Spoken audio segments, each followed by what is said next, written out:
नमस्कार. आज आपल्याबरोबर आहेत महाराष्ट्राचे मुख्यमंत्री, शिवसेनेचे पक्षप्रमुख माननीय उद्धव ठाकरे साहेब. आज संपूर्ण देश, महाराष्ट्र, संपूर्ण विश्व एका भयंकर संकटातून झुंज देत मार्ग काढण्याचा प्रयत्न करतो. आपल्या देशाची स्थिती चिंताजनक आहे. महाराष्ट्रामध्ये सुद्धा करोनाचं संकट तर आहेच, पण मधल्या काळामध्ये एक निसर्ग वादळ आलं, ते संकट आलं आणि या सगळ्या संकटांना खंबीरपणे तोंड देत राज्याचं नेतृत्व मुख्यमंत्री उद्धव ठाकरे करतायत. अधूनमधून ते गेल्या 4 महिन्यामध्ये लॉकडाऊनच्या काळामध्ये फेसबुकच्या माध्यमातून मुख्यमंत्र्यांनी जनतेशी संवाद साधला, पण हा संवाद एकतर्फी होता. म्हणजे मुख्यमंत्री आपल्याला समजावून अनेक गोष्टी सांगत होते, आपलं मार्गदर्शन करत होते, आपलं बौद्धिक घेत होते आणि जनता ते सगळं ऐकत होती. ती माननीय मुख्यमंत्र्यांच्या मन की बात होती, दिल की बात होती. पण ह्या निमित्तानं या राज्यातल्या जनतेच्या मनात सुद्धा अनेक प्रश्न आहेत. काही राजकीय असतील, काही सामाजिक असतील, काही आरोग्यविषयक असतील. या सगळ्या प्रश्नांवर बोलण्यासाठी आज मुख्यमंत्री आपल्याबरोबर आहेत. मी मुख्यमंत्र्यांचं स्वागत करतो. नमस्कार उद्धवजी, आपलं स्वागत. नमस्कार आणि जय महाराष्ट्र. आपण कसे आहात? तुमच्या समोर आहे. आपण समोर आहात, पण खूप दिवसांनी म्हणा किंवा खूप महिन्यांनी म्हणा आपल्याला आपला चेहरा जनतेनं स्वच्छ पाहिला. म्हणजे आपल्या चेहऱ्याला मास्क नाही. माझा चेहरा स्वच्छच आहे. हा. आणि फेसबुक लाईव्ह मध्ये सुद्धा माझा फेस हा स्वच्छच आहे. फेस टू फेस आपण जनतेसमोर आलात. पण आपण आज खूप प्रसन्न दिसताय. सामनाची मुलाखत आहे ना ही? सामनाची मुलाखत. प्रसन्न दिसताय. आपल्या चेहऱ्यावरती कोणताही तणाव नाही, रिलीफ ज्याला आपण म्हणतो ते दिसतंय.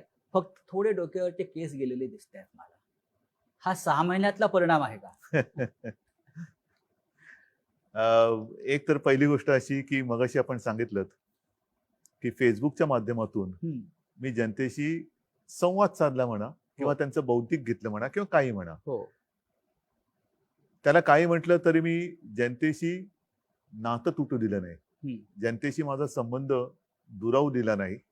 आणि त्यांच्यासोबत मी म्हणजे महाराष्ट्र सरकार हे खंबीरपणे खांद्याला खांदा लावून प्रत्येक संकटात प्रत्येक पावली तुमच्या सोबत आहे हे मी सांगण्याचा प्रयत्न केला. आणि मला नक्कीच एका गोष्टीचा आनंद आहे की जनता माझ्यावरती म्हणजे सरकारवरती विश्वास ठेवते आहे, सरकारचं ऐकते आहे, सहकार्य करते आहे. आणि त्याच्यामुळे तुम्ही जे आता म्हणालात की माझ्या चेहऱ्यावरती ताण तणाव नाही, जनता सोबत असल्यानंतर कोणत्याही ताण तणावाची चिंता करण्याचं कारण नाहीये. एकदा का जनता आहे, जनतेचा विश्वास आहे, तो विश्वास हा माझ्यासाठी खूप मोठं बळ देणार आहे. आणि तो विश्वास जोपर्यंत माझ्यासोबत आहे, हे बळ जोपर्यंत माझ्यासोबत आहे, तोपर्यंत मला ताण तणावाची पर्वा करण्याची आवश्यकता नाही. तेच म्हणतो की इतकं मोठं संकट असताना जगातले अनेक नेते तणावाखाली दिसत आहेत. रोज जनतेला एकच केस जे काय कमी झालेत असं वाटतं आपल्याला. एक तर बऱ्याच दिवसांतर कालच मी केस कापलेत. तोपर्यंत गेले 3-4 महिने स्वतःचे केस थोडेफार म्हणजे अनेकांनी आत्मनिर्भर होतो. अनेकांनी हे राष्ट्रीय कार्य आपापल्या घरामध्ये अनेक वर्ष केलं. आत्मनिर्भर म्हणजे आत्मनिर्भरतेचा जो प्रधानमंत्र्यांचा संदेश आहे. नाही, मी असं नाही म्हणत, आत्मनिर्भर एवढंच. बरं, बरेच दिवस आपण जनतेच्या आरोग्याची काळजी घेत आहे. अजूनही आहे. म्हणजे आपल्याशी बोलताना सुद्धा माझ्या डोक्यामध्ये सगळे एक गोष्टी ज्या काही माहिती आतापर्यंत माझ्याकडे येते. मी अनेक मुख्यमंत्र्यांची या काळामध्ये देशभरातल्या संवाद ऐकले, भाषणं ऐकली, प्रधानमंत्र्यांचं सुद्धा ऐकलं. किंबहुना आपल्याशी आपलं ऐकताना मला सारखं असं वाटायचं की जी जागतिक आरोग्य संघटना आहे, त्या जागतिक आरोग्य संघटनेला सुद्धा राज्याचे मुख्यमंत्रीच मार्गदर्शन करतायत. इतकं आपलं डॉक्टरी ज्ञान, वैद्यकीय ज्ञान आपल्या बोलण्यातून आणि एकंदरीत वर्तनातून दिसत होतं. हे डॉक्टरी ज्ञान आपल्याकडे आलं कुठून? ह्याला असं काही नेमकं उत्तर नाही. पण एक गोष्ट सांगतो, लहानपणी एक त्या काळामध्ये, आताचं नाहीये, त्या काळामध्ये एक प्रश्न नेहमी लहान मुलांना विचारला जायचं, मोठा झाल्यावर तू कोण होणार? त्यावेळेला त्या त्या मुलांची ती इच्छा तेव्हा ते व्यक्त करायचे. अर्थात प्रत्येक जण तसं काही झालाच असेल आणि झालाच नसेल असं नाहीये. परंतु वैद्यकीय शास्त्र हा माझ्यासाठी नेहमी कुतूहलाचा आणि अभ्यासाचा विषय राहिलेला आहे. अगदी कदाचित, म्हणजे नाही झालं ते बरं झालं,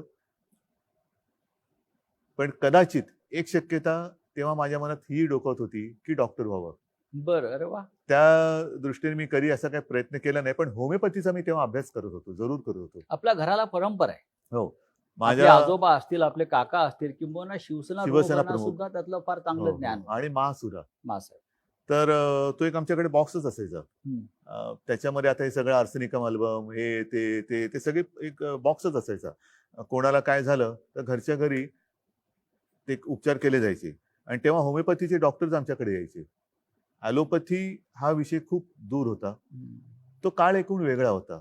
आत्तासारखे सगळे उपद्व्यापी व्हायरस वगैरे बरं, त्या जमान्यामध्ये असे फार त्रासदायक नव्हते. आणि एक चांगलं छान असं आयुष्य होतं. त्या काळामध्ये मी होमिओपॅथीचाही अभ्यास करत होतो. कळत नकळत ती जी काही आवड आहे ती आज सुद्धा थोडीफार जिवंत आहे. आणि अनेकदा, म्हणजे काही वर्षांपूर्वी तुमच्या लक्षात असेल, आपल्याकडे बीडला प्लेग आला होता. हो. त्याही वेळेला मी शिवसेनेचं पथक पाठवलं होतं डॉक्टर दीपक सावंत यांच्या नेतृत्वाखाली. ते तिकडे गेलं. मग औषधं कोणती लागतील, काय लागतील, ती औषधं कुठून आणायची, मुंबईमध्ये पूर आला तेव्हा कोणती औषधं लागतील, हे एक थोडंसं मी एक तळमळीने करत असतो. आणि आत्ता सुद्धा हा एक विचित्र योगायोग आहे. ध्यानीमनी नसताना मुख्यमंत्री पदाची जबाबदारी माझ्या खांद्यावरती आली.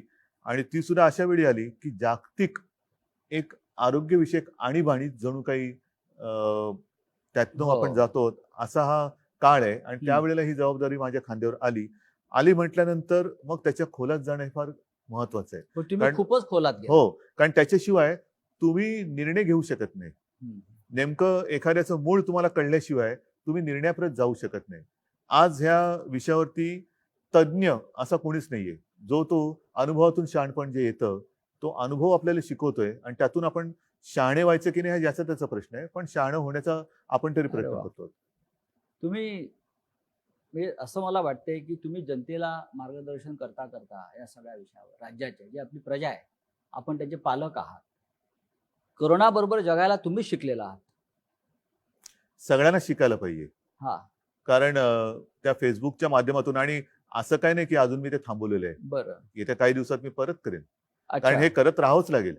जोपर्यंत एक कोरोना सोबत जगणं आपण शिकत नाही आणि स्वीकारत नाही, तोपर्यंत ह्या काही गोष्टी अपरिहार्य म्हणून आपल्याला मानाव्याच लागतील, त्या कराव्याच लागतील. उगाचच फिरणं, उगाचच गर्दी करणं, ह्या काही अनावश्यक गोष्टी ह्या टाळाव्या लागतील. ठाकरे सरकार, आपण ठाकरे सरकारच म्हटलं पाहिजे, कारण जो नेतृत्व करतो त्याच्या नावानं सरकार ओळखलं जातं. पण ठीक आहे, मी नेतृत्व म्हणून हा एक भाग झाला. परंतु एक तर हे महाविकास आघाडी म्हणून 3 पक्षांचं सरकार सोबत समर्थक आपले जे अपक्ष आहेत त्यांचं सरकार आहे. आणि त्याहीपेक्षा महत्वाचं, ज्यांनी हा प्रयत्न स्वीकारला, ज्यांनी ह्या प्रयत्नाचं स्वागत केलं, त्या मायबाप जनतेचं सरकार आहे. त्या सरकारला 6 महिने झाले. 6 महिने गेले, 6 महिने होऊन गेले. खरं म्हणजे एखाद्या सरकारला किंवा एखाद्या मुख्यमंत्री पदाला 1 महिना झाला तरी उत्सव साजरा करतात. सध्या उत्सवाला बंदी आहे. आणि राज्यात व देशामध्ये अशी अनेक उदाहरणं आहेत की ज्यांना 2-4 महिनेही पंतप्रधानपदी किंवा मुख्यमंत्रीपदी राहता आलं नाही. आपण 6 महिन्याचा आपला पूर्ण झाला आणि अत्यंत व्यवस्थित तो पूर्ण झाला. हा 6 महिन्याच्या काळाकडे तुम्ही कसं पाहता? हा काळ कसा गेला? फार विचित्र पद्धतीने गेला. आपण जे म्हणालात ही गोष्ट खरी आहे की 1 महिना झाला, 100 दिवस झाले, 6 महिने झाले. हे सरकारचे वाढदिवस मोठ्या धूमधडाक्यात आतापर्यंत साजरे केले गेले. आता मला असं वाटतं विरोधी पक्षनेते पदाचे दिवस हे धूमधडाक्यात साजरे केले जातात. अच्छा, असं दिसतं हे कोण. पण हे जे काही 6 महिने गेले, हे 6 महिने विविध आव्हानं घेऊन आले होते. आणि आव्हानं अजूनही संपलेली नाहीयेत. राजकीय आव्हान ठीक आहे, ते तर मी तुम्हाला सांगितलं, जोपर्यंत जनतेचं बळ माझ्यासोबत आहे, जनतेचा आशीर्वाद माझ्यासोबत आहे तोपर्यंत मी ह्या आव्हानाची पर्वा करत नाही. पण सुरुवातीच्या काळामध्ये जसं हे संकट ज्याचं कोणी अजूनही त्याचा आकार उकार किंवा नेमके पण काही ओळखू शकलेलं नाही असंही संकट आलं. एक गोष्ट लक्षात घ्या, आपत्ती ही काही नवीन नाहीये.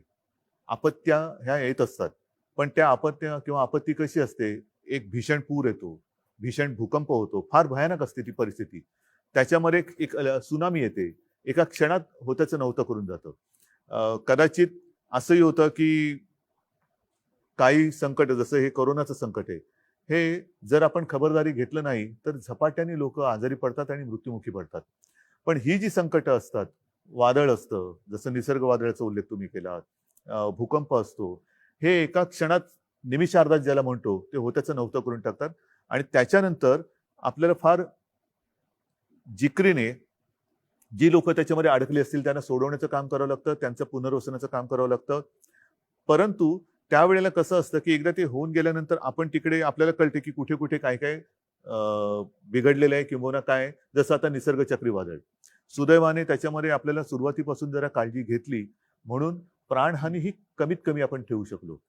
तेवढी सुद्धा होता कामा नव्हती, पण ती कमीत कमी आपण ठेवू शकलो, मर्यादित ठेवू शकलो.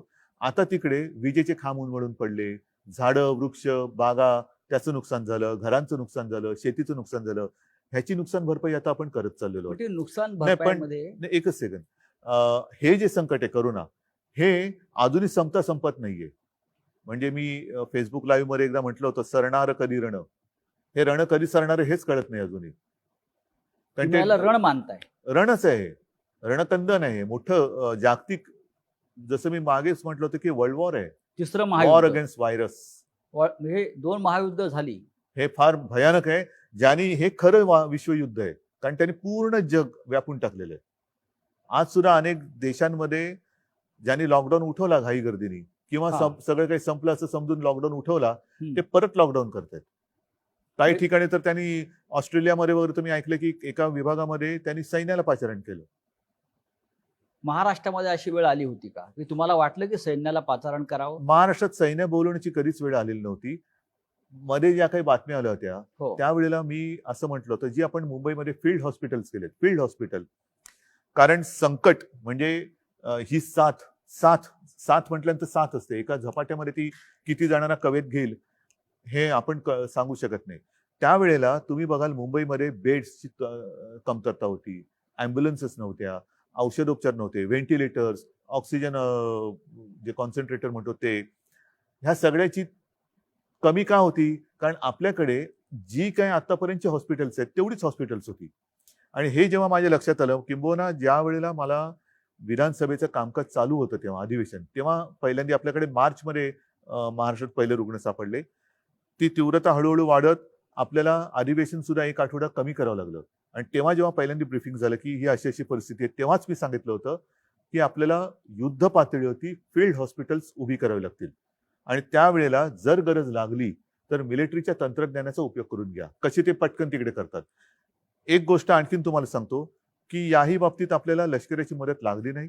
आपण इथल्या इथे मला त्या गोष्टीचा एक अभिमान आहे की आपल्या ही प्रशासनाची टीम ही त्यांना जे आपण काही सांगू ते तत्परतेने काम करतायत.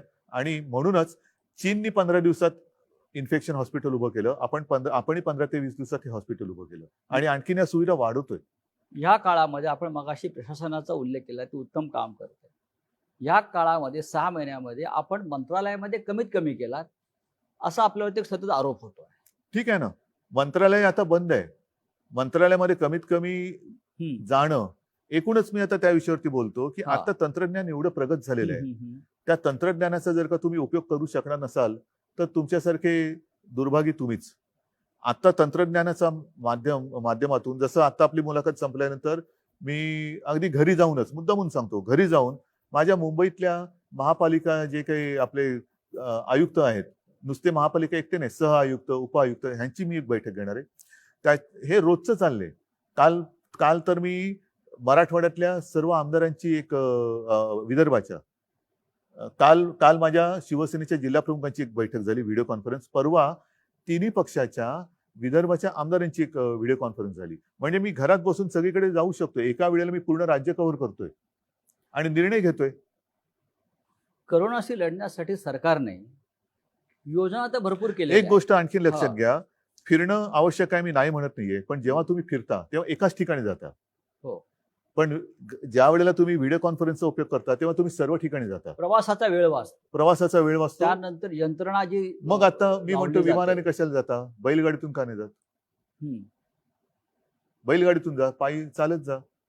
तंत्रज्ञानाचा उपयोग जर करणार नसाल तर मग त्या तंत्रज्ञानाचा शोध लावता ह्या कशाला? तंत्रज्ञानामध्ये तुम्ही अधिकाऱ्यांशी संवाद साधू शकता, पण जनतेशी संवाद कमी होतो असा साधारण एक आक्षेप आहे. आता सध्या तर आपली परिस्थिती लॉकडाऊनचीच आहे. होय. सभा समारंभांना तर बंदीच आहे. हो. जनतेला त्याच्यासाठी बोलवणं म्हणजे आपला नियम आपणच तोडणं आहे. बरोबर आहे. आपला नियम. आणि परत हम्म. आपण आता जसं आपण सुरक्षित अंतरावरती बसलेलो आहेत, मी मुख्यमंत्री आहे, माझ्या आजूबाजूला कोण येणार नाही, पण माझ्या समोर माझी जनता बसली, तिचं काय? ती जर का दाटीवाटीने बसली तर मी संवाद साधला, पण त्याच्यानंतर माझे जनता जे आहेत ते आजारी पडले तर त्या संवादाचा उपयोग पण काय? तुम्ही नियमाचं पालन करताय. नियमाचं पालन जर मी नाही केलं तर जनता का करेल? नियमाचं पालन जर मी नाही केलं मग ते सांगतील ना, लोका सांगे ब्रह्मज्ञान स्वतः कोरडे पाषाण. हे जे करोनाचे युद्ध आपण म्हणताय हे विश्वयुद्ध आहे. प्रधानमंत्री जे आपले मोदी जे आहेत त्यांनी सुरुवातीला सांगितलं होतं की हे महाभारताचं युद्ध आहे. महाभारताचं युद्ध हे 14 दिवस चाललं आणि करोनाचं युद्ध आपण 21 दिवसात संपवू. नाही, पण कठीण हे होतं. युद्ध 21 दिवसात संपलं नाही, किंबहुना ते वाढत चालले. जोपर्यंत आपण करोनासोबत नीट जगणं स्वीकारत नाही, आता स्वीकारतात लोक. त्याच्यामध्ये महत्वाचा मुद्दा जसं तोंडावर मास्क, आता आपण अंतर ठेवून बसलो, नाही तर मी लोक परत याच्यावरती टीका करतील की नियमाचं पालन करताय हो. तुम्ही म्हणताय, पण आता तुमच्या तोंडावरती मास्क नाही. आपल्या आजूबाजूला कोणी नाहीये, हे मुद्दामून मी उल्लेख करतोय. आपल्यात सुद्धा अंतर आहे. 6 फुट. आणि मोठी मोकळी ही आहे. जागा आहे, अन्यथा आपण बंद खोलीमध्ये हो. नेहमी मुलाखत घेतो. तर म्हणून मी सांगतो की जोपर्यंत तुम्ही सार्वजनिक ठिकाणी गर्दी करत नाहीत, तोंडावरती मास्क लावून फिरताय, त्याच्यानंतर तोंडाला हात लावत नाही, हात सतत धुताय, हे जे आहे हे एकमेकाला हे करोना सोबत जगणं. म्हणजे जर माझ्या बाजूला कोणी असेल आणि तो अनादराने, माझी पण चूक होणार, पण तेव्हा तुम्ही मला सांगायला पाहिजे की जरा प्लीज असं करू नका. हे जे आहे ना, हे मी म्हणतो करोना सोबत जगणं. या काळामध्ये आपण या युद्धाशी लढण्यासाठी जेव्हा युद्ध होतं तेव्हा आपण रणगाड्या आणतो, क्षेपणास्त्र आणतो, बंदुकांचे दारू आणतो, सैन्य भरती करतो. ही युद्धाची आयुधं आहेत. आणि आपण जेव्हा युद्ध केलं, महाराष्ट्रात सुरू केलं, तेव्हा आपण मोठ्या प्रमाणामध्ये ICU, व्हेंटिलेटर्स, बेड, औषधं हा साठा केला. हे आरोग्यविषयक युद्ध आहे. पण इतक्या मोठ्या प्रमाणामध्ये इन्फ्रास्ट्रक्चर उभं करून सुद्धा लोकांच्या सातत्याने तक्रारी कमी आता झाल्या नाही येते.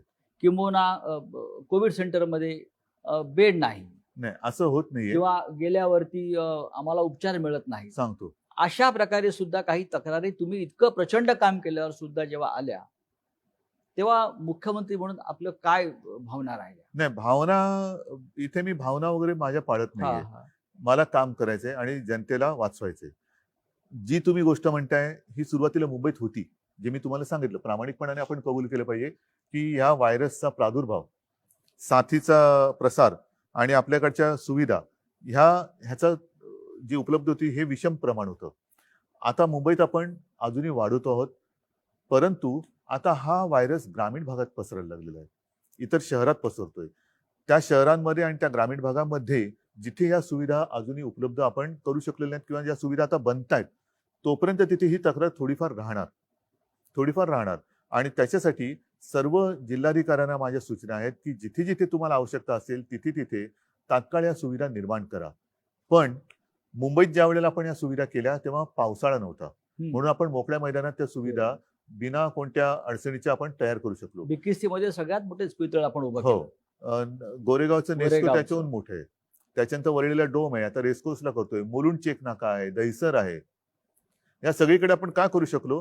कारण तिकडे आपण त्या काळाचा फायदा घेतला. कारण मुंबईमध्ये आपल्या आधी सुरुवात झाली होती या साथीची. आता काय होते, आता गावामध्ये किंवा इतर शहरांमध्ये पाऊस आता लागलेला आहे, त्याच्यामुळे अशी मैदानं तुम्हाला मिळणार नाही. बरं, या मैदानात सुद्धा नुसते आपण तंबू नाही टाकले, तिथे सुद्धा टॉयलेटची सोय ही परमनंट, म्हणजे त्याच्यासाठी सुद्धा सिवेज लाईन वगैरे टाकून घेतली, पाण्याची लाईन टाकली, म्हणजे कुठेही नंतर त्रास होता कामा नये ह्याची खबरदारी घेऊन या सुविधा तयार केल्या. आता गावागावात किंबहुना इतर शहरांमध्ये आपल्याला जे मोठे हॉल असतील किंवा काही ठिकाणी गोडाऊन्स असतील जे कव्हर्ड आहेत ऑलरेडी, अशा ठिकाणी आपल्याला ह्या कराव्या लागतात. किंवा ते जर का नसेल तर काही रिकाम्या बिल्डिंग आहेत का, आजही काही ठिकाणी आपण शाळा, कॉलेजेस किंबहुना हॉस्टेल्स हे क्वारंटाईनसाठी घेतलेले आहेत, कारण तात्काळ आपल्याकडे दुसरं काहीच नव्हतं. हे इतकं करून सुद्धा देशामध्ये रुग्ण वाढतातच आहेत.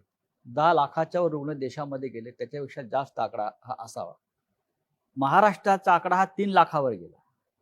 3 लाख एकूण एकूण म्हणजे पहिला रुग्ण जो आता बरा होऊन घरी गेलेला आहे त्याला सुद्धा त्याच्यात पकडलं जाते. आणि हे मुंबई खरं 1 चूक आहे. लाखावर गेले. हो, पण आता म्हणजे जे बरे होऊन गेले तो त्याच्यामधले फिगर दिल्या जात नाही. नाही, तो धरता कामा नये ना. तुम्ही तुमच्या महाराष्ट्राला किंवा देशाला पंतप्रधान किती असं विचारता का? मग नेहरूंपासून पंतप्रधान धरणार का? महाराष्ट्रामध्ये सुद्धा यशवंतरावांपासून मुख्यमंत्री धरणार का? असे सगळे मुख्यमंत्री किंवा सगळे पंतप्रधान एकत्रित धरत नाहीत. आत्ता किती पंतप्रधान? 1. आत्ता किती मुख्यमंत्री? 1. आतापर्यंत कोण कोण होऊन गेले? हे होऊन गेलेले. म्हणजे आता आकडा कमी होतो. कमीच आहे. हा, असं नाही मी म्हणत, काही ठिकाणी वाढतोय. एक आणखीन महत्वाचा मुद्दा घ्या लक्षात, की ही साथ आहे, आकडा वाढतोय, तो थोडा वाढणार, पण याच्यामध्ये आपल्याला लवकरात लवकर तो रुग्ण ओळखून किंबहुना रुग्णाला जर का तशी लक्षणं आढळली तर त्यांनी लवकर पुढे आलं पाहिजे.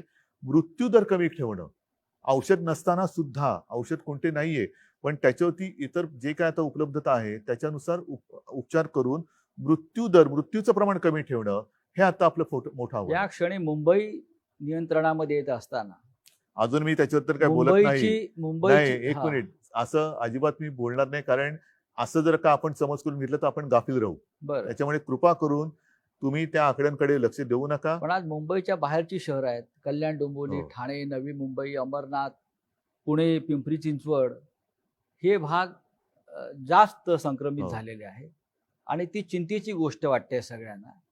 कारण एकतर हे दाटीवाटीच्या जागा आहेत, नोकरी धंद्याच्या जागा आहेत, औद्योगिक वसाहती आहेत आणि हाच पुणे, पिंपरी चिंचवडला परत लॉकडाऊन करावा लागला.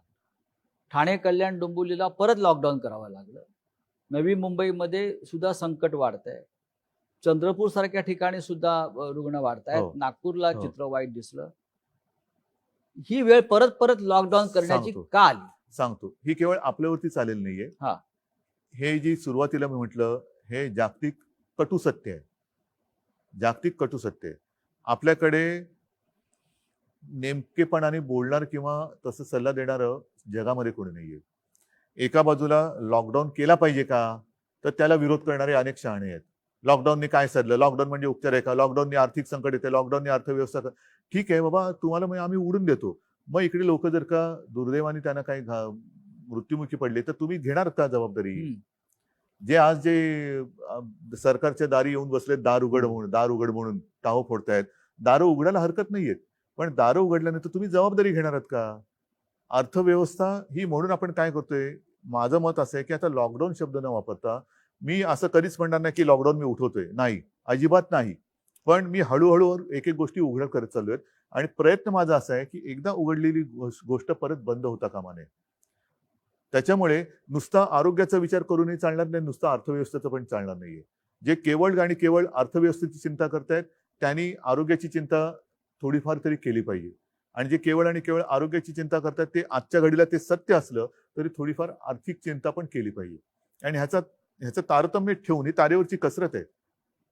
करोना बरोबर जगायला शिकायचं म्हणजे तारेवरची कसरत करायला शिकलं पाहिजे. आणि दुसरा महत्वाचा मुद्दा, मुंबईच्या आसपासच्या परिसरात जो काही थोडा प्रादुर्भाव वाढतोय, या व्हायरसचा एक वागणुकीचा तुम्ही जर का हे बघितला आलेख, तर हा व्हायरस गुणाकार करत जातो आणि जिथे पहिली सुरुवात होते तिथे सुरुवातीला तो पीकवरती जातो, शिखरावर जातो आणि मग तो फ्लॅट होऊन मग कमी येतो.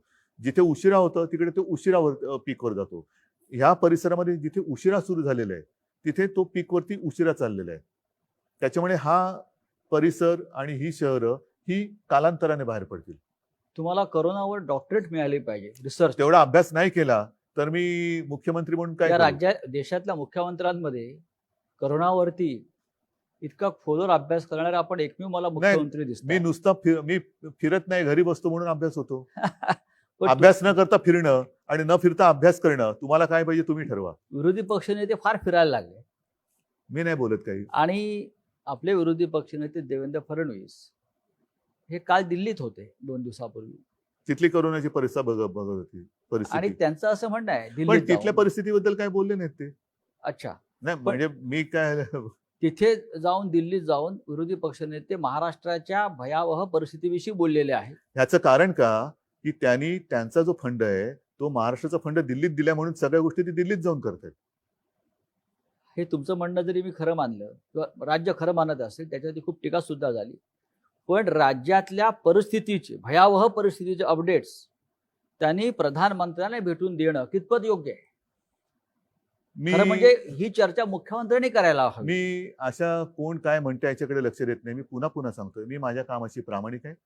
माझ्यावरती माझ्या जनतेचा विश्वास आहे. तोपर्यंत हे तर ठीक आहे, हे बोलतील आणि कदाचित त्यांची पोटदुखी अशी असेल की कुठेही न जाता कुठेही न फिरता ज्या एका संस्थेने, ती संस्था कोणती मी अजून बघितलेली नाहीये, देशातल्या सर्वोत्तम मुख्यमंत्र्यांमध्ये महाराष्ट्राच्या मुख्यमंत्र्यांची होय. निवड केली. ही सुद्धा पोटदुखी असू शकेल, कारण करोनाची लक्षणे वेगवेगळी आहेत. अच्छा, पोटदुखी एक लक्षण आहे. नाही, वेगवेगळी आहेत. आता तर कारण म्हणतात सर्दी तुमच्या खोकला ताप हे आहे. सर्दी खोकला ताप, चव जाणे, म्हणजे चव वास गेलेली आहे. जाणे, अंगावरती रॅश येणे, काही जणांची बोटं काळी निळी पडतात. त्याच्यामध्ये आता नवीन लक्षण ही पोटदुखी आहे. पोटदुखी तर असूच शकते. अच्छा, मग हे पोटदुखीतून आले म्हणजे नाही, आता थोडंसं मी गांभीर्याने सांगतोय बरं. की म्हणजे खरंच सांगतोय, ही मस्करी नाहीये. आपल्यामध्ये एखादा अनपेक्षित काहीतरी बदल झालाय किंवा अनपेक्षित आपल्याला आपल्याबद्दल काही लक्षात आले तर तेही कोरोनाचं लक्षण असू शकतं, असा एक अभ्यास आहे. अरे वा. त्याच्यामुळे असं जर का कोणाला काही लक्षण विचित्र, कारण वास जाणं, चव जाणं, आपण सगळीकडे होर्डिंग्स लावलेत की शिंकताना खोकताना तोंडावरती रुमाल ठेवा, इकडे इकडे थुंकू नका. प्रत्यक्षात सर्दी खोकल्याची साथ तशी मोठ्या प्रमाणात नाही आली. ताप येणं आहे, काही जणांची चव जाते, वास जातो, किंबहुना बोटं हिरवी निळी किंवा काळी निळी पडतात. तर असं वेगळं काहीतरी म्हणजे लक्षात सरकार आलं. राज्यामध्ये सत्ता परिवर्तन झाल्यापासून अनेकांचं आयुष्य बेचव झालेलं आहे. असू शकतं, त्याचा परिणाम असेल असं असू आपल्याला शकेल. मानलं पाहिजे. पण विरोधी पक्षाच्या नेत्यांनी, विरोधी पक्ष ही संसदीय लोकशाहीतली एक महत्वाची संस्था आहे फार जबाबदार संस्था आहे. आणि या महाराष्ट्रामध्ये मी असं म्हणेन की लोकशाहीच्या सुदैवानं विरोधी पक्ष फार मजबूत स्थितीमध्ये असताना त्या विरोधी पक्ष नेत्याने राज्याच्या प्रश्नावर मुख्यमंत्र्यांशी चर्चा केली पाहिजे असे संकेत आहेत. ते संकेत पाळले जात नाहीत असं आपल्याला वाटत नाही का? मी 1-1.5 महिन्यापूर्वी साधारणतः सर्व पक्षांच्या नेत्यांची एक बैठक घेतली होती. बरं. येत्या काही दिवसात ती मी परत घेणार आहे. परंतु त्यावेळेला मी त्यांना मोकळेपणाने सांगितलं होतं की आपणही मोकळेपणाने आपली जी काही निरीक्षणं असतील, काही सुधारणा असेल, राजकारण तर ते आपले 5वीलाच पुजलेले आहे. सर्वदा राजकारण एके राजकारण, पण हा जनतेच्या जीवाशी खेळ होतोय. जर एखादी गोष्ट आपण म्हणता, मी मान्य करेन की कुठेही अजूनही कोविड सेंटरमध्ये थोडीशी दुरावस्था असेल, असू शकेल. मी असं नाही म्हणणार की असं नाहीच आहे, पण असेल तर ती मी सुधारवली पाहिजे.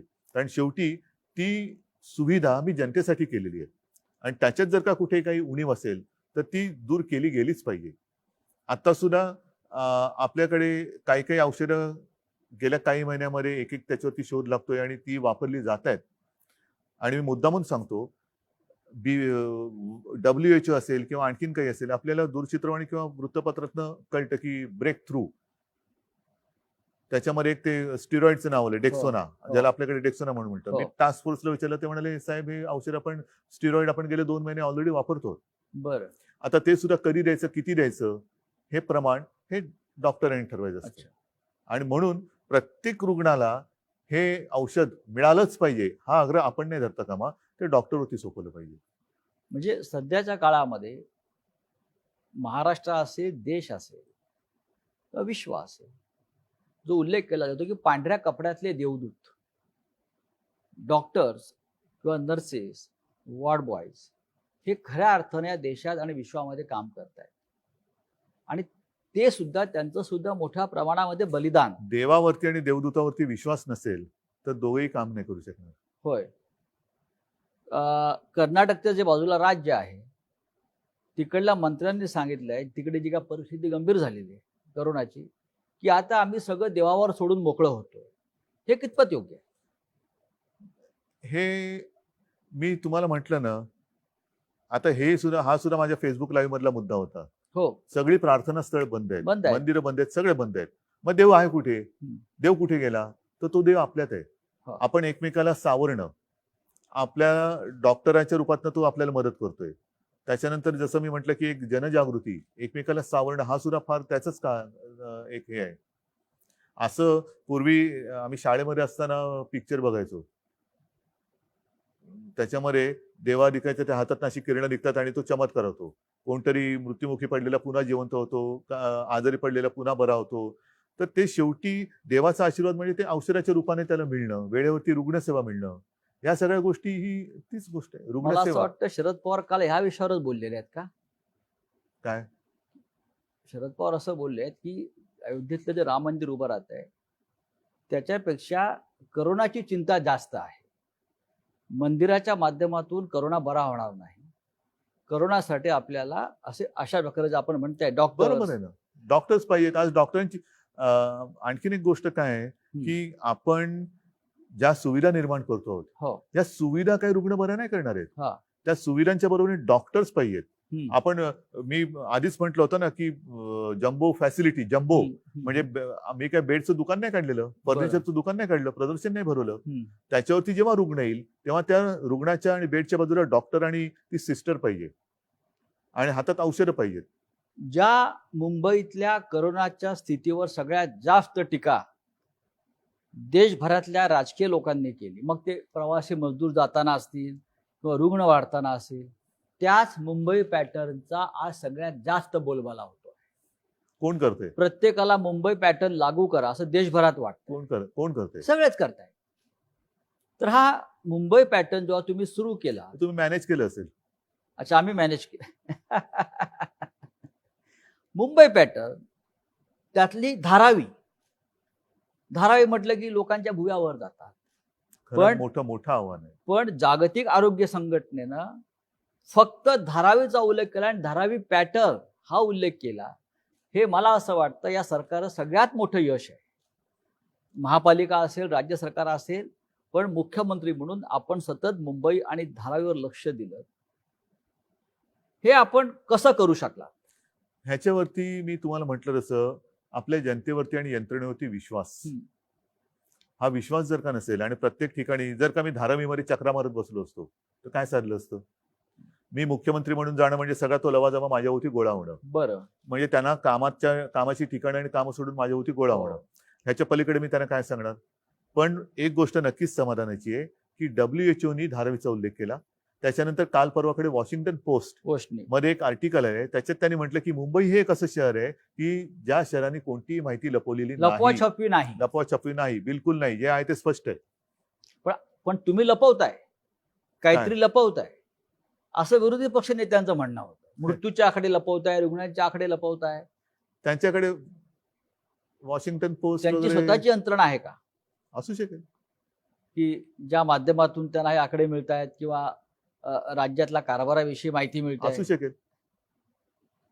पण ह्या ज्या काही गोष्टी आहेत, WHO आणि वॉशिंग्टन पोस्ट हे ह्या वृत्तपत्रात आणि त्या हेल्थ ऑर्गनायझेशननी देणं हे एक फार मोठं गौरवाची गोष्ट आहे. त्याच्यामुळे मी या गोष्टींकडे बाकीच्या गौरवाची गोष्ट आहे. मी त्याच्याकडे लक्ष देत नाही. धारावीत आपल्याला यश मिळत आहे. मी अजूनही बोलत नाही, कारण अजूनही संकट पूर्ण टळलं पाहिजे. आणि जर का मी कोणाचं आता मोठं कौतुक केलं तर गाफीलपणा मला नकोय, गलथानपणा नकोय. मुंबई सुद्धा हळूहळू स्थिरस्थावर होत आहे. पण मुंबईच्या रस्त्यावरती वडापाव कधी मिळणार? त्याच्यासाठी सुद्धा आपली ही हळूवार वाटचाल त्याच दिशेने चालू आहे. हो, जोपर्यंत मुंबईच्या रस्त्यावरती लोकांना वडापाव मिळत नाही तोपर्यंत मुंबई सुरळीत झाली असं कोणी या देशामध्ये मानणार नाही. वडापाव आहे, बऱ्याच गोष्टी आहेत. बर, दुसरा एक विषय महत्वाचा येतो आहे की या संपूर्ण 4 महिन्याच्या काळामध्ये आपण मंदिरांनाही लॉकडाऊन केलंय, देवही बंदिवान आहेत. देव आपलेच आहेत. मंदिराची टाळी कधी उघडणार? देव म्हणतात मी तुमच्यात आहे बरं. आणि त्याच्यामुळे तुम्ही मंदिरात येऊ नका, तुम्ही हे पहिले सांभाळा. जसं गाडगेबाबांचा एक उल्लेख, हो. माझ्या आजोबांनी मला ती सांगितलेली गोष्ट, मला हो, तर त्यांच्या हो. चरित्रात पण लिहिलेली आहे. होय. गाडगेबाबा पंढरीला जायचे, पंढरपूरला. यात्रा असायची, वारी, जसं ती या वेळेला वारी होऊ शकली नाही. आणि गाडगेबाबा जायचे, ते दर्शनाला मंदिरात जायच्या आधी किंवा ऐवजी चंद्रभागेचा काठ हा सकाळ झाली का खराट घेऊन साफ करायला लागायची. आणि त्यांना कोणी विचारलं, काय बाबा दर्शन घेतलं का? तर अरे हे बघ, हा माझा विठोबा आहे. अच्छा. हे गोरगरीब माता भगिनी मायबाप सगळे आलेले आहेत. इकडे ही सगळी अस्वच्छता माजली तर रोगराई येईल, मग त्याचं काय होणार? त्याच्यामुळे ते त्याची सेवा कर सांगायची. आपण त्या गाडगे महाराजांची आणि परंपरा आणि ते स्वतः हे घराला घेऊन काढायची. आता आम्ही त्यांच्या नावाने अभियान करतो, पण स्वतः काय करतो? स्वच्छ केलेल्या कोपऱ्यामध्ये जाऊन झाडू मारून फोटो काढतो. गाडगे महाराजांची परंपरा महाराष्ट्राला जशी लाभली आहे तशी ठाकरे कुटुंबाला आहे लाभली ना, आहे. आजोबांपासून प्रबोधनकारांपासून किंवा माणसाचं त्याच्यामुळे देव काही त्यांनी गोष्टी पाहिला. या माझ्या आजोबांकडनं त्यावेळेला मी त्यांच्या आठवणीच्या स्वरूपात ऐकलेल्या आहेत. आता महाराष्ट्रामध्ये अनलॉक 2 सुरू आहे, अनलॉक शब्द सोडा, अनलॉक लॉक ज्याला तुम्ही पुनश्च हरिओम म्हणता. पुनश्चार्य म्हणतोय किंवा मिशन बिगिन अगेन, होय. ते करताना नीट तो समजून घ्यायला पाहिजे विषय, की लॉकडाऊन हा केलेला आहेच. लॉकडाऊन आहेच, त्याच्यामुळे ह्याच्यानंतर काय होणार, त्याच्यानंतर काय, लॉकडाऊन आहेच. पण आपण एक एक गोष्टी सोडवत चाललेलो आहोत. त्यातनं हळूहळू एक एक गोष्टी बाहेर काढतोय. नाहीतर काय होईल, lockdown 1, lockdown unlock 1, lockdown 2, unlock 2, lockdown 2, ह्या गोष्टी या खेळत तांत्रिक गोष्टी आहेत. नाही. म्हणजे तुम्ही घाईघाईने एखादी लॉकडाऊन केला, तेही चूक आहे. घाईघाईने लॉकडाऊन उठवला, किती काळ असं बसणार? मग हे कधी होणार, ते कधी होणार? लोक कंटाळलेत आता. आहे, पण कंटाळा घालवण्यासाठी म्हणून लॉकडाऊन केलेलं नाही, उडायचं असं नाहीये. लोकांच्या पोटापाण्याचा प्रश्न आहे. त्याच्यासाठी एकदम जर का घिसाडग्याने उघडलं आणि साथ प्रचंड वाढली आणि जीवच गेला तर पोटपाण्याचं काय करणार? काही ठिकाणी कारखान्यांमध्ये सुद्धा जर काही साथ घुसली तर काय होणार? आणि म्हणून मग एक गोष्ट स्वीकारायला पाहिजे, की मग कोरोनाचं काय होईल ते होईल, किती माणसं मृत्युमुखी पडतील ते पडतील, पण आम्हाला लॉकडाऊन नको. आहे का म्हणजे तयारी? अमेरिकेत जसं केलंय, हा, तयारी आहे का? माझी नाही तयारी. न्यूयॉर्कला आहे. असेल, माझी नाही तयारी. मी म्हणजे ट्रम्प नाहीये. मी माझ्या डोळ्यासमोर माझी माणसं अशी तळमळताना हे करताना बघू शकत नाही, अजिबात नाही. त्याच्यामुळे एक गोष्ट ठरवा, की लॉकडाऊन गेल्या खड्ड्यात, जीव गेला तरी 72, पण आम्हाला लॉकडाऊन नको. रेल्वे सुरू होत नाही अद्याप, लोकांनी प्रवास कसा करायचा? म्हणूनच मी म्हणतो ना, की एकदा काहीतरी ठरवा, इस्पार या उसपार. आणि जर का दोन्ही सांभाळायचं असेल तर मी म्हटलं तसं रेल्वे रुळावरनच चालली पाहिजे. तशी ती तारेवरची कसरत आहे, तारेवरची कसरत आहे. तुम्ही ती- रेल्वे सुरू करणार की नाही असा प्रश्न आहे माझा. नाही, बंद करण्यासाठी आम्ही काय रेल्वे केलं? रेल्वे ही मुंबईची लाईफलाईन आहे. जोपर्यंत रेल्वे- लाईफलाईन रेल्वे सुरू करूया, वडापाव सुरू करूया, सगळं सुरू करूया, पण एकदा काहीतरी एक टोक स्वीकारा. घाई गडबडीने घिसाडघाईने तुम्हाला हे करायचंय आणि मग काय आपल्या घरात कुटुंब याच्यामध्ये आजारी पडतात आणि काही मृत्युमुखी पडतात. मग कुटुंब मृत्युमुखी पडल्यानंतर घराला जे टाळं लागेल ते लॉकडाऊन कोण उघडणार? घराचं जो काय लॉकडाऊन होईल, कुटुंब जर काय गेलं तर त्या घराचं टाळं कोण उघडणार? या आणि म्हणून लॉकडाऊन ते टाळं नको असेल तर या गोष्टी टाळा. शिक्षणाचा पूर्ण बट्टाबोळ झालाय जगभर जगभरात. आणि महाराष्ट्रात सगळ्यात विषय जो सध्या चर्चेला जातोय तो म्हणजे पदवी परीक्षेच्या ज्या अंतिम वर्षाचं काय करायचं. तो निर्णय घेतलाय. कारण याच्यामध्ये राज्यपालांचं एक मत आहे, नाही, पण आता राज्यपालांसुद्धा मला असं वाटतं ते सरकारचं एक पटलेलं मत आहे. आहे. आपण कोणत्याही परिस्थिती, कारण आता काही ठिकाणी बघा, तुम्ही मला प्रश्न विचारतानाच दोन्ही बाजूनी प्रश्न विचारताय. एका बाजूने म्हणताय की हे कधी होणार आणि दुसऱ्या बाजूला म्हणताय की हे पण होतंय. म्हणजे एका बाजूला म्हणताय हे उघडणार कधी, दुसऱ्या बाजूला म्हणताय की तुम्ही राज्यात इतर राज्यांमध्ये पुन्हा लॉकडाऊन होते. होय. मग हाच तो माझा महत्वाचा मुद्दा आहे. काही ठिकाणी शाळा सुरू केल्या आणि त्यातली मुलं बाधित झाली. असं कोणी समजू नका की मुलांना हा कोरोना होत नाही. 6 महिन्याच्या बाळाला सुद्धा कोरोना झाला, तो बरा जगभरात झाला. हे चित्र आलंय. आता आहे. दक्षिण कोरियामध्ये हो, हो. शाळा परत बंद कराव्या हो. लागल्या. अनेक देशात बंद मग केल्या. त्याचा खेळखंडोबा किंवा बट्ट्याबोळा आहे की नाही? मग या शिक्षणासाठी शेवटी महाराष्ट्राला शिक्षणाची फार मोठी परंपरा आहे. सगळ्या देश जगाला आहे. मुंबई महाराष्ट्राला आहेच खास ना. करून आपण फार पुढे आहोत. शिक्षण हे जीवनावश्यक गोष्टीपैकी एक आहे. 2020 मध्ये या काळामध्ये मुलांनी तरुणांनी शिक्षणाचं काय करावं? महत्वाचा मुद्दा आहे हा. आणि त्याच्यासाठी आपण आता हा जुलै जवळपास संपत आला, बरोबर आहे. जूनमध्ये शाळा सुरू होतात. मी माझी संकल्पना मांडली ती हीच आहे की शाळा कधी सुरू होणार. आता तो शाळा हा जो कन्सेप्ट आहे तो थोडासा बाजूला ठेवा. शिक्षण कधी सुरू होणार. ह्याच्यासाठी आपण हा एक विचार केला की जिथे जिथे शक्य असेल ग्रामीण भागात तिथे शाळा सुरू कराव्यात का, आणि जिथे जिथे शक्य आहे, सुविधा आहे, तिकडे ऑनलाईन शिक्षण सुरू करावं का. ऑनलाईन शिक्षणाचं पायलट आपल्याकडे सुरू झालेलं आहे. बरं. त्याच्यासाठी आपण केंद्राशी बोलून आता त्याच्यात सुद्धा कसं आहे की हे एकतर्फीच होणार आहे. जसं माझं फेसबुक लाईव्ह होतं तसंच ते होणार आहे की टीव्ही चॅनलवरनं शिकवता येईल का. त्याच्यानंतर आपण मुंबई महापालिकेच्या शाळेमध्ये टॅब दिले होते, SD कार्ड लोड केले, त्याच्यात ई लर्निंग आहे, टेक्स्टबुक आहेत, पाठ्यपुस्तक आहेत.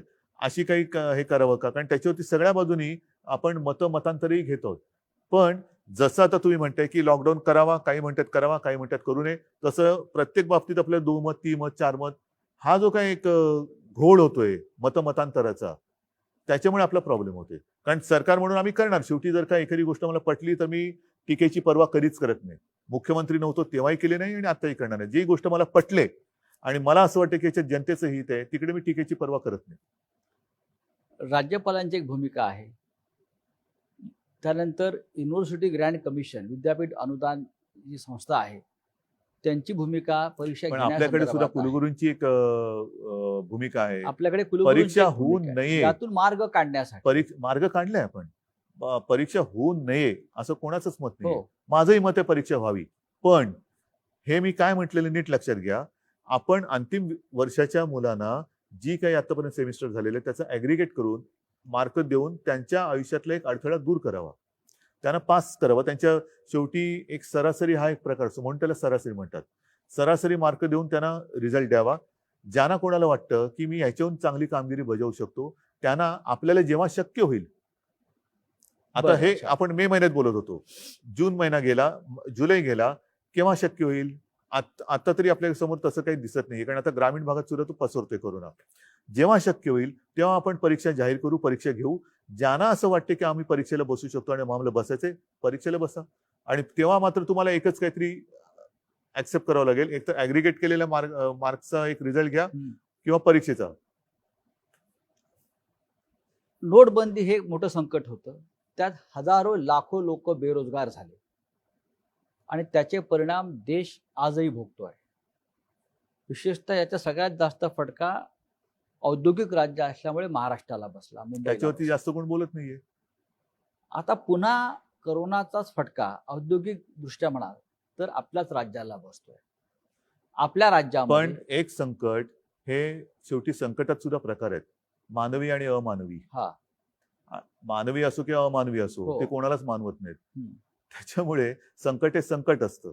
आताचं संकट हे अमानवी आहे आणि हे आपल्या हातात नाहीये. हे संकट, हा व्हायरस जो आला तोच मुळातून बाहेरून आलेला आहे. यातून मार्ग कसा काढणार. हजारो लाखो लोक जे मार्ग बेरोजगार याच्यातून मुंबई महाराष्ट्र, मला असं वाटतं ह्याच्यातून मार्ग काढण्यासाठी पूर्ण जग धडपडत आहे. आणि आता सुद्धा प्रसार माध्यमातून ज्या बातम्या आपल्या समोर येत आहेत त्या आशादायक आहेत. याच्यावरती वॅक्सिन जवळ आपण गेलेलो आहोत, पोहोचतो आहोत.